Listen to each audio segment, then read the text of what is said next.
అయితే ఈ పితృదేవత ఫోటోలు అంటే చూడండి పూర్వం మనకి తెలియక ఎక్కడ పడితే అక్కడ పెట్టేవారు. ఇప్పుడేంటంటే వాస్తు శాస్త్రంలో అంటే పూర్వం వాస్తు తెలిసిన వాళ్ళు కూడా అక్కడ పెట్టేవారు. వాస్తు శాస్త్రంలో పితృ అనేటువంటి పదం ఒకటి ఉంటుంది. అది నైరుతి భాగంలో కుడివైపు ఉంటుంది. అంటే పడమర నైరుతి భాగంలో ఉంటుంది అది ముఖ్యంగా.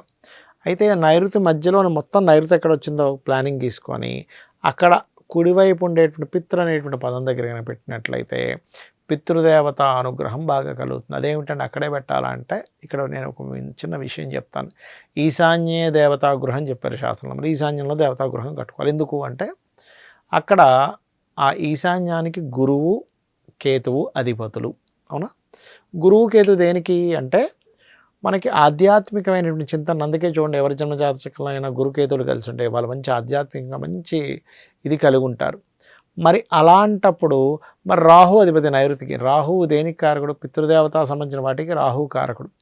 సో కాబట్టి అక్కడ ఫోటో పటం పెట్టుకోవడము మీరు కామన్గా ప్రతి సంవత్సరం చేసినప్పుడు తూర్పు వైపు పెట్టుకొని చేస్తారు ఆ కర్మలు ఏవైతే ఉన్నాయో ఆ పూజాది కార్యక్రమాలు. అప్పుడు తీసి మళ్ళీ వెంటనే నైరుతిని 2 భాగాలు చేస్తే ఎగ్జాక్ట్లీగా మీరు ప్లాన్ గీసుకొని మీరు బ్రహ్మస్థానం నుంచి నైరుతి ఎక్కడ వచ్చిందో చూసుకొని అక్కడ సరిగ్గా కుడివైపు భాగంలో ఇంట్లో కనుక దాన్ని పటాలు పెట్టుకున్నట్లయితే పితృదేవత అనుగ్రహం కలుగుతుంది అనేటువంటి శాస్త్రం.